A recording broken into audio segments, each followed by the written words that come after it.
Muchas gracias por continuar con nosotros.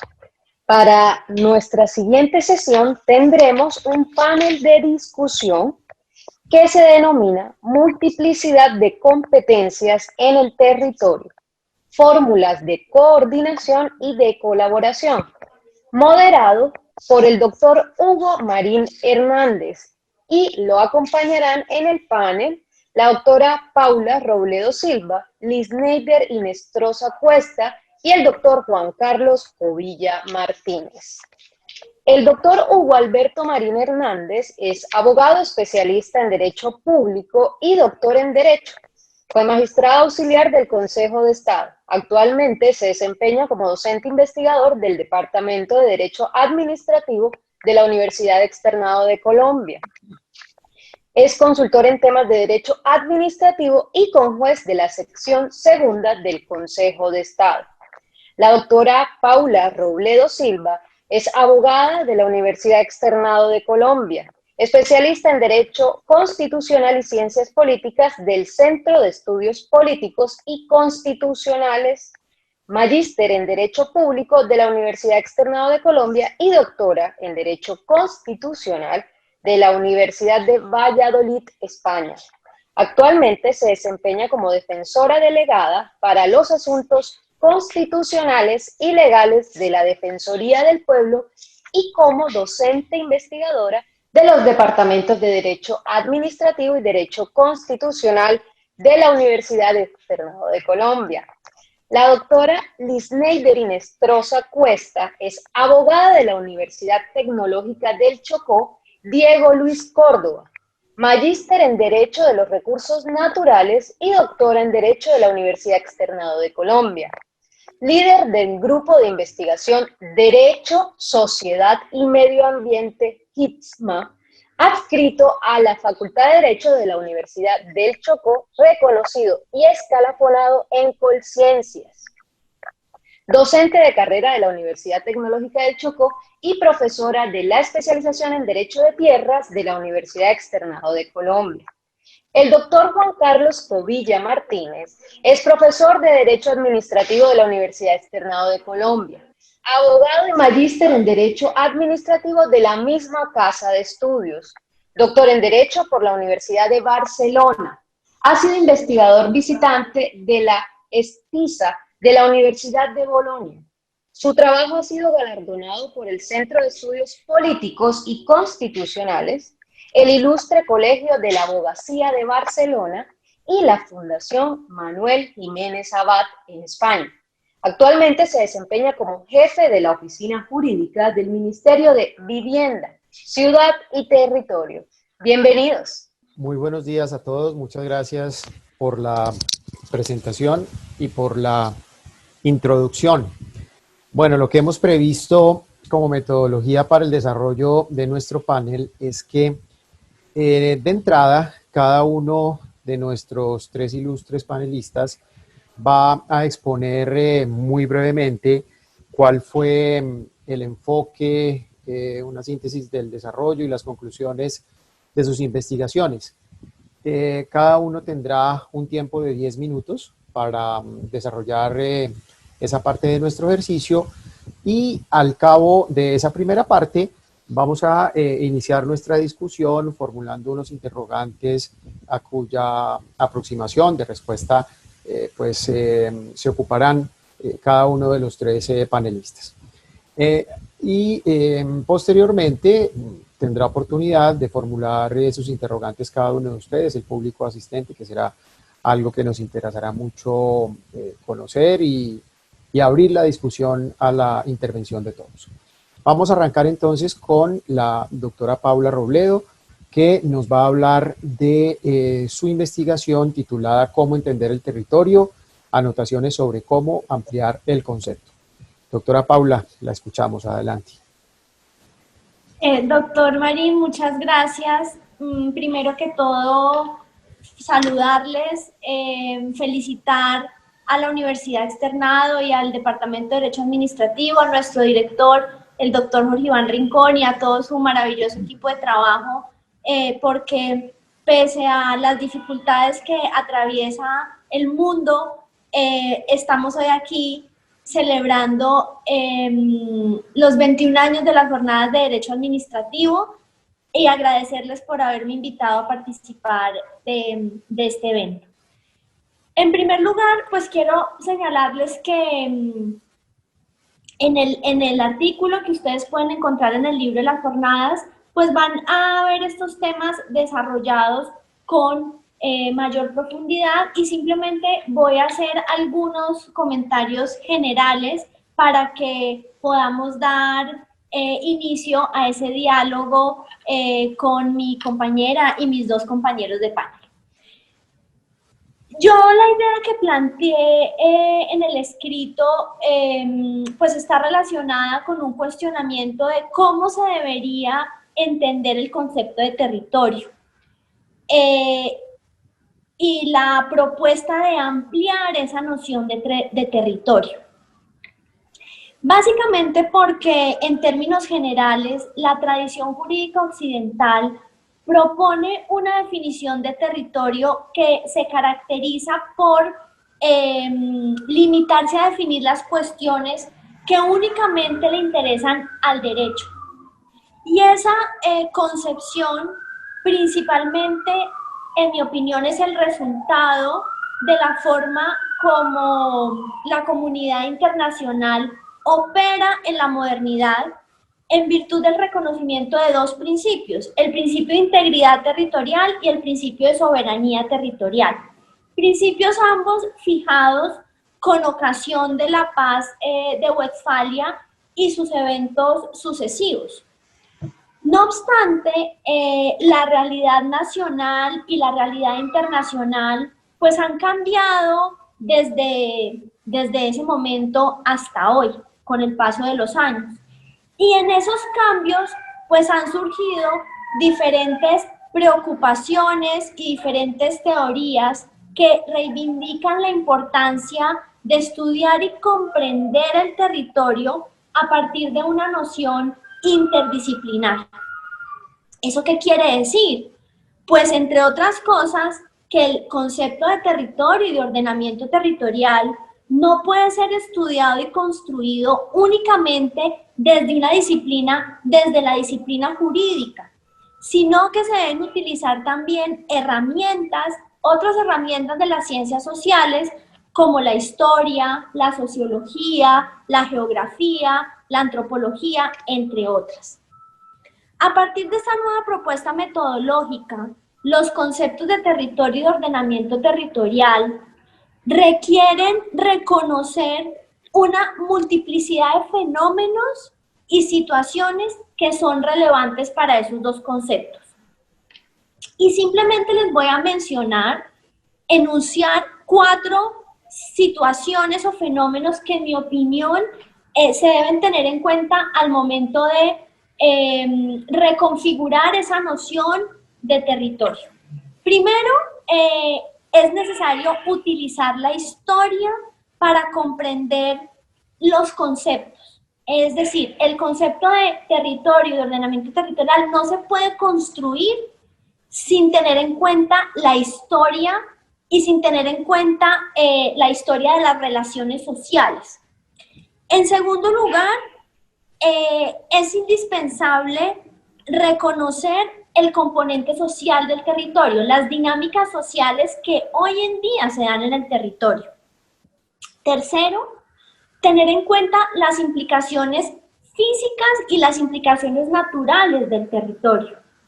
Y por último, no perder de vista las dinámicas actuales del poder no estatal. Si tenemos en cuenta esos 4 elementos para reconfigurar ese concepto tradicional de territorio, pues en mi opinión nos podemos acercar a una idea de territorio pues que nos brinde más soluciones para los problemas de nuestro ordenamiento jurídico y los problemas de la sociedad. Pero, ¿por qué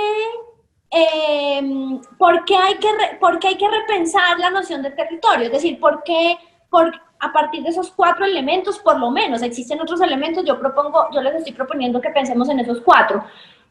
pero ¿por qué hay que repensar la noción de territorio y no quedarnos con esa visión tradicional del territorio? Bueno, yo les propongo que pensemos en cuatro cosas para ver si les convenzo de que debemos dejar esa noción tradicional del territorio. En primer lugar, yo considero que la visión de territorio y de ordenamiento territorial que tenemos es una visión sesgada desde el punto de vista histórico. ¿Por qué? Porque desconoce la historia prehispana e invisibiliza a las comunidades étnicas. Entonces, esa es la primera razón por la que deberíamos repensarnos nuestro concepto actual de territorio. En segundo lugar, porque creo que es un concepto descontextualizado, que ignora las dinámicas sociales propias de la realidad del territorio. En cuarto lugar, lo califico como un modelo miope. ¿Por qué? Porque pasa por alto las características físicas y naturales del territorio. Y por último, creo que es un modelo anacrónico. ¿Por qué? Porque mantiene la noción tradicional de soberanía nacional del poder público y eso conduce a generar un fuerte impacto en los derechos de las personas y de los territorios. Son entonces 4 razones que les propongo para pensar en reconfigurar ese concepto de territorio a partir de 4 elementos también. Y finalmente termino mi intervención señalando que estamos a puertas de cumplir 30 años de la vigencia de la Constitución del 91. Y nuestro modelo territorial sigue siendo un modelo en construcción, así lo definió el constituyente, y a pesar de que hemos tenido un desarrollo legislativo muy reciente en los últimos años de vigencia constitucional, ese desarrollo legislativo sigue siendo, en mi opinión, insuficiente, pero además equivocado en muchos aspectos que quizás podemos profundizar más adelante. Entonces, la tarea de construir el concepto de ordenamiento territorial y de territorio sigue siendo una tarea o una asignatura pendiente de nuestro legislador. Y es ahí donde esa motivación y esos parámetros de reconstrucción del concepto pues juegan un papel fundamental en la tarea que debe enfrentar el legislador para, de alguna manera, cerrar ese modelo territorial del 91. Bueno, no contabilicé el tiempo, así que no sé si me falta mucho o me pasé, pero yo creo que con estas ideas podemos iniciar el diálogo, si les parece. Perfecto, doctora Robledo. Más ajustada al tiempo imposible, 9 minutos por reloj. Ahora, muchísimas gracias por su presentación. Vamos a escuchar ahora al profesor Juan Carlos Covilla. El doctor Covilla entonces nos va a presentar su investigación titulada Concurrencia y coordinación en las distintas tipologías de determinantes de los planes de ordenamiento territorial. Doctor Covilla, lo escuchamos. Adelante, sus 10 minutos. Perfecto, doctor Marín. Bueno, en primer lugar, por supuesto, agradecer la invitación al Departamento de Derecho Administrativo y celebrar estos 21 años de jornadas de una, como decía la doctora Robledo, de una manera diferente, pero en todo caso motivo de celebración.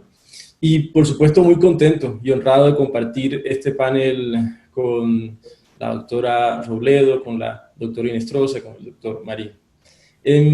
Como lo decían, la presentación que me corresponde a mí hace parte también pues, de la investigación que se tiene en el libro, que hace parte de los productos de estas jornadas, y se denomina concurrencia y coordinación en las distintas tipologías de determinantes de los planes de ordenamiento territorial. En pocas palabras, tratar de que a partir de las determinantes de los planes de ordenamiento territorial se puedan identificar formas de coordinación y concurrencia de las competencias para ordenar el territorio. El esquema que seguiré en la presentación será, primero, establecer la confluencia de intereses que se dan en la ordenación del territorio. Segundo, la identificación de los planes de ordenamiento territorial y su relación con las determinantes. Y tercero, analizar los diversos tipos de determinantes que se dan en los planes de ordenamiento territorial. Entonces, en primer lugar, la confluencia de intereses. Uno de los puntos más importantes de la ordenación, de la gestión del territorio, es que en ella se articulan diversos intereses que confluyen en el territorio, ¿no? ¿Y de qué tipo de intereses estamos hablando? Hay intereses públicos, hay intereses privados, muchos tipos de intereses. En nuestro caso, y nuestra presentación, se refiere únicamente a los intereses públicos que confluyen en la ordenación del territorio. Hay diversos intereses públicos, primero, porque hay diversos niveles de gobierno que tienen intervención, que influyen sobre el territorio, y segundo, porque hay diversos sectores que se refieren también a la ordenación del territorio. Diversos sectores, por ejemplo, como el medio ambiente, la minería, la ordenación urbanística, por ejemplo. Hay diversos niveles, porque no solo el municipio decide sobre la ordenación del territorio, sino que también lo hacen los departamentos y también lo hace la nación. Y la razón por la cual confluyen todos estos intereses es que, de una u otra manera, esos sectores que hemos estado hablando y esos niveles de gobierno, en ocasiones intervienen directamente sobre el territorio, o por lo menos los intereses sobre las decisiones que tienen que tomar inciden directamente en él. Entonces, por ejemplo, el orden nacional tiene una competencia directa, concreta, sobre infraestructura vial. ¿Y qué quiere decir esto? Que para poder ejercer esa competencia de infraestructura vial que tiene el orden nacional, pues tiene que incidir en un territorio que hace parte de un ámbito municipal. Para poder atender a toda esta preocupación de la coordinación, la concurrencia y coordinación que se da en la gestión de la ordenación del territorio, pues los puntos más importantes serán la identificación de los intereses a articular y el valor que a cada uno de esos intereses se le quiere dar para que, a efectos de poder gestionar el territorio, se pueda otorgar el valor que en efecto atienda y solucione las necesidades de ese territorio en ese momento. La ley normalmente no da una prevalencia de un valor sobre otro, de esos intereses sobre otros. En ocasiones, por ejemplo, establece una reserva ambiental y esa reserva de cierta forma prevalece sobre otros intereses, pero no es la normalidad de los intereses que se enfrenta en la gestión del territorio. Entonces ahí está la clave de nuestro asunto. Esas son la confluencia de intereses que se dan en el territorio. En segundo lugar, los planes de ordenamiento territorial y las determinantes. Para comenzar esta explicación, hay que analizar que los planes de ordenamiento territorial son competencias expresamente otorgadas a los municipios. Sin embargo, en ella, como lo decíamos, confluyen diversos intereses a la hora de gestionar y de elaborar esos planes. Entonces, los planes de ordenamiento territorial los podemos denominar como una verdadera manifestación de la autonomía territorial. La Constitución política otorga una competencia propia a los municipios para que regulen los usos del suelo y a su vez, la ley cuando lo desarrolla otorga esa competencia nuevamente en el municipio. Pero exige también que esa competencia, al ser ejercida, convoque, involucre a los demás intereses en juego que se ven dados en este tema de la ordenación del territorio. Entonces, de cierta forma, el plan de ordenamiento territorial supone una importante discrecionalidad para el municipio para tomar sus propias decisiones, pero a su vez esa discrecionalidad se verá limitada por los diversos intereses que estábamos mencionando. Entonces, por ejemplo, entran en juego las reglas que ya están establecidas en la ley, entran en juego los estándares mínimos de calidad urbanística que se requieren en los asuntos propios de la ordenación del territorio, entran en juego prohibiciones legales y entran en juego, particularmente muy importante para nuestra presentación, decisiones administrativas de otras instancias administrativas que sirven como determinantes para esa planificación urbanística. Y ahí entonces tenemos que identificar y definir cuál es ese concepto de las determinantes. Las determinantes son decisiones administrativas adoptadas por otros niveles de gobierno, quiere decir, tanto nación, departamento u otras entidades administrativas especializadas que inciden en los ámbitos de ordenación territorial. Y entonces se caracterizan estas determinantes primero, porque reflejan una concurrencia de competencias, ¿no? Le decíamos, tanto el municipio tiene una competencia para regular los usos del suelo, como están esos otros niveles de gobierno, por ejemplo, una entidad que se encargue de localizar aeropuertos en un territorio que también pertenece al municipio. Ahí concurren dos competencias. En segundo lugar, en esta misma idea de la concurrencia de competencias, el artículo 10 de la Ley 388 del 97, que es aquella norma que regula las determinantes, establece concretamente una lista de determinantes de aquellos asuntos sobre los cuales los que elaboran el plan de ordenamiento territorial tienen que acatar, pero después de debates que se han dado en la jurisprudencia, esa lista es meramente, se ha advertido que esa lista es meramente enunciativa. No supone ser una lista taxativa, por lo que el legislador podría incorporar otro tipo de determinantes. Y en segundo lugar, segunda característica de estas determinantes es que se trata de decisiones administrativas y no de leyes. Y eso es muy importante porque al ser decisiones administrativas, la fórmula como se relacionan esos dos tipos de decisiones determinantes con plan de ordenamiento territorial son muy, muy importantes, porque recuerden que los municipios, al ejercer esa competencia de los planes de ordenamiento territorial, lo ejercen en el marco de la autonomía reconocida en la Constitución. Y una decisión administrativa de otro nivel de gobierno o de otra entidad especializada no podría imponerse directamente sobre ella. Entonces, cuando el artículo 10 de la Ley 388 del 97 indica que las determinantes suponen una mayor jerarquía sobre los planes de ordenamiento territorial, se refiere a una jerarquía normativa y no una jerarquía administrativa, porque la jerarquía administrativa estaría prohibida, sería contradictoria con la autonomía que reconoce la Constitución. Pero entonces, ¿por qué razón se hablan de esas determinantes y por qué se otorga esa jerarquía normativa a esas determinantes?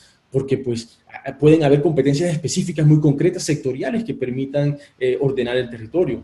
En segundo lugar, porque hay competencias que son estrictamente locales del municipio, es cierto, pero también hay otras que suponen una visión macro del territorio, como la que tiene el departamento y como la que tiene la nación. Y en tercer lugar, por la capacidad técnica jurídica especializada que puedan tener unas determinadas entidades respecto del territorio, por ejemplo, las corporaciones autónomas regionales. En tercer lugar, los diversos tipos de determinantes. Frente a estos diversos tipos de determinantes, lo importante va a ser analizar cómo no hay un solo listado, no hay un solo tipo de determinantes en ese articulado, en ese artículo 10 de la Ley 388 y en las demás que regulan la materia, sino que podemos observar que son tres tipos de relaciones que permiten vincular al municipio con estos diversos niveles de gobierno y otras entidades que deberían tener una caracterización especial, todo para efectos de que el municipio pueda también involucrarse, vincularse en la elaboración de esas determinantes. En primer lugar, hay un tipo de determinante que es la ejecución directa de obra o servicios supramunicipales. Un territorio puede, un orden nacional o departamental, ejecutar, como lo decíamos, una infraestructura de esos niveles e inciden en el plan de ordenamiento territorial que deberá ser acatado. En segundo doctor Povilla, nos queda un minutico de su exposición. Trate, por favor, de redondear. Listo. En segundo lugar, las normas o regulaciones supramunicipales son decisiones que se adoptan por el nivel nacional o el nivel departamental, que suponen normas verdaderamente y que deben ser acatadas por el municipio. Decretos reglamentarios de ministerios que adoptan decisiones sobre el territorio. Y en tercer lugar, los mecanismos de coordinación estrictamente hablando, es decir, planes, por ejemplo, que contienen decisiones unilaterales y vinculantes de autoridades de niveles superiores que inciden sobre una competencia municipal. Ejemplo, el plan de ordenamiento departamental. Entonces, la propuesta en esta investigación es permitir que, al ser destinatarios los municipios de este tipo de determinantes, puedan involucrarse en los procedimientos a través de los cuales se constituyen esos planes de ordenamiento territorial. Muchas gracias a todos. Estupendo, muy bien. Muchas gracias, doctor Juan Carlos. Y nos queda ahora escuchar la presentación de la profesora Lisneider Inestrosa Cuesta de su investigación titulada Ordenación del territorio con enfoque étnico, una nueva lectura desde el respeto por la diferencia y la autonomía territorial. Doctora Inestrosa, adelante. La escuchamos. Buenos días, reciba a todos ustedes un amoroso y caluroso saludo desde acá, desde el departamento del Chocó. Para mí es todo un honor y también un placer aceptar esta invitación que me ha hecho mi segunda casa de estudio que llevo en el corazón, la Universidad Externado, y a través de ella el Departamento de Derecho Administrativo. Mi gratitud para el doctor Jorge Iván Rincón, para todo el equipo técnico que es el soporte de este evento, y por supuesto un saludo muy cordial y muy especial para la doctora Paula Robledo, el doctor Juan Carlos y el doctor Hugo. Y por supuesto para todos aquellos que han dispuesto parte de este convulsionado momento, parte de su tiempo para escucharnos desde diferentes regiones de Colombia y también desde otros países. Voy a hablarles de un tema que la doctora Paula y Juan Carlos han propuesto y han dejado abierto aquí en el debate, y que nosotros desde nuestras intervenciones en diferentes espacios públicos y privados estamos viviendo. Colombia, este adorado y querido país, es un país que tiene una diversidad, y una diversidad representada en aspectos naturales, la riqueza en biodiversidad, y por supuesto una diversidad también representada en la etnicidad. En este país hay situaciones que nos combinan, no es una opción, no es un tema de voluntad, sino que es un tema de cumplimiento normativo, pero también un tema de aceptación y de reconocimiento de esas múltiples diversidades que hay en nuestro país. El tema central que planteé en mi investigación tiene que ver con estos conceptos de ordenamiento territorial, cómo circulan, cómo confluyen en relación con esa diversidad étnica. Este país, aquí en Colombia, hay 4 grupos étnicos bien diferenciados. Las comunidades negras, al grupo al que yo pertenezco, afrocolombianas, palenqueras y raizales; las comunidades indígenas o pueblos indígenas, los pueblos rom, los pueblos gitanos, y esta diversidad étnica, que no se ve solo en la representatividad de la existencia del ser humano, de las poblaciones, tiene gran impacto en la configuración del territorio, en esa reconfiguración del concepto de territorio. Analicemos esto. 32 departamentos. De estos 32 departamentos, 17 departamentos, de acuerdo con el Ministerio del Interior, tienen presencia de consejos comunitarios de comunidades negras, que son la máxima autoridad, por definición, del artículo 55 transitorio de la Constitución, desarrollado en la Ley 70 de 1993, máxima autoridad de administración interna en territorios de comunidades negras, afrocolombianas, palenqueras y raizales. 298 consejos comunitarios constituidos, más de 196 títulos o territorios o parte del territorio colombiano declarado como territorio de propiedad de estas comunidades. Más de 767 resguardos indígenas, también con propiedad sobre el territorio colombiano. Más 11 compañías o compañías de pueblo rom o gitano. Más del 13, según el último censo, que sabemos que ha sido objeto de críticas, el último censo nacional del 2018, más del 13% del total de la población colombiana se asume como perteneciente a un grupo étnico. Yo creo que esta es una realidad material que nos convoca a darle aplicación al principio constitucional de la diversidad étnica, contenido en el artículo 7 de nuestra Carta Constitucional. Indudablemente, este mandato constitucional, esta realidad histórica de la que hablaba la profesora Paula, esta realidad social, esta realidad ambiental y esta realidad étnica y esta realidad territorial, indudablemente nos convocan a repensar cómo se concibe el ordenamiento territorial en este país.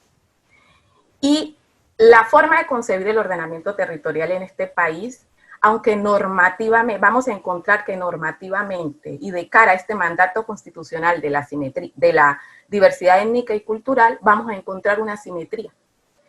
Precisamente mi planteamiento en esta intervención es que el ordenamiento territorial en este país debe superar, debe ir más allá de una visión técnica, normativa y jurídica en donde la ordenación del territorio se iguala y se deja y se estanca en un tema tecnicista de planeación, exclusivamente de distribución de espacios y de clasificación de los usos del suelo en suelos urbanos y suelos rurales.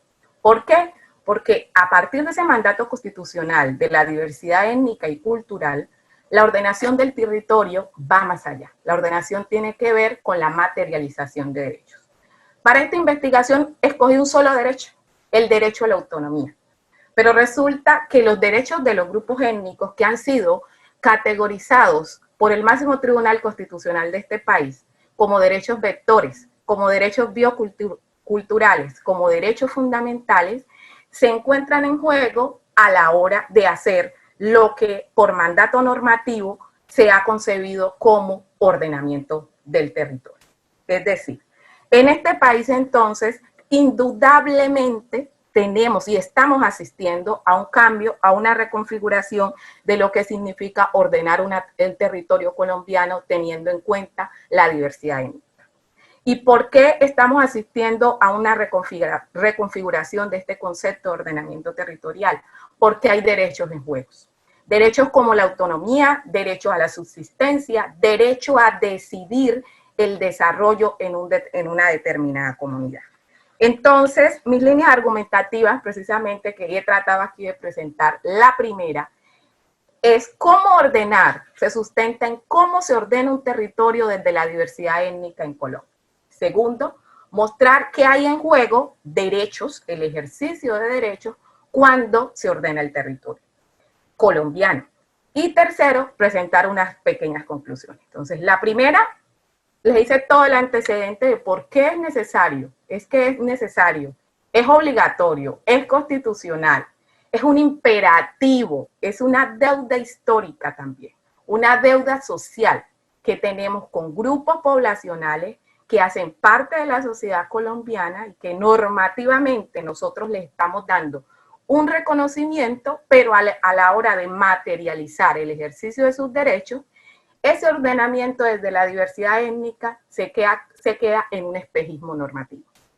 Y esto que parece muy teórico, la academia, la Universidad Externado lo está haciendo muy bien, porque es que este es el papel de la academia, combinar a la sociedad, a nuestra sociedad, a reflexionar sobre cuál es nuestra realidad normativa y nuestra realidad social.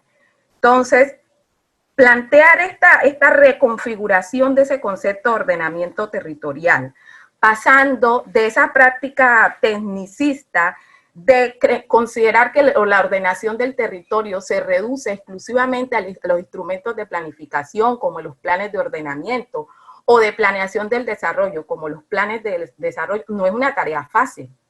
Ordenar desde la diversidad del territorio es una tarea que invita, nos convoca a acciones retadoras, tanto de la institucionalidad como también de los mismos grupos étnicos. Nos convoca a acciones retadoras desde los mismos principios constitucionales que rigen y que orientan el proceso de ordenamiento en el país, entre ellos la multiculturalidad. Y este ha sido uno de los principales percepciones del ordenamiento territorial.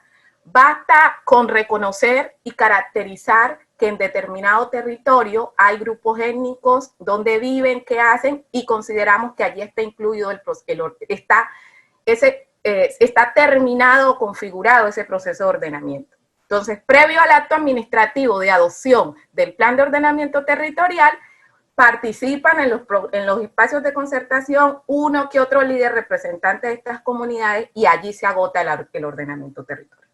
Ordenar desde la diversidad étnica invita entonces a tener en cuenta que hay que dar un salto más allá y plantear un diálogo real. Implica un acto de sinceridad tanto de las entidades estatales como de las mismas comunidades. Un acto Doctora de sinceridad. perdóneme una visita, le queda un minutico para Listo. que por favor tratemos tanto de la sociedad. Entonces, terminando mi minuto, por favor, recordemos la segunda parte, derechos en juegos. Cuando se ordena el territorio, hay derechos en juego. No es un ejercicio solamente de planificación. Y yo los invito a que terminemos pensando con este proverbio. Lo traigo no solo por la pertinencia étnica, sino porque pienso que es muy diciente. Si quieres ir rápido, camina solo. Si quieres llegar lejos, ve acompañado. Colombia, para avanzar en el proceso de ordenamiento como pauta del desarrollo del país, considerando que va a garantizar o va a ofrecer el desarrollo del país, no necesita ir rápido. Necesitamos sentarnos a reflexionar e ir acompañados en este proceso de los diferentes actores que confluyen en el ordenamiento territorial. Muchas gracias. Muchas gracias, doctora Liz Neider, muy amable por su presentación. Muchas gracias a nuestros 13 panelistas por ajustarse además al tiempo que teníamos previsto para esta presentación inicial.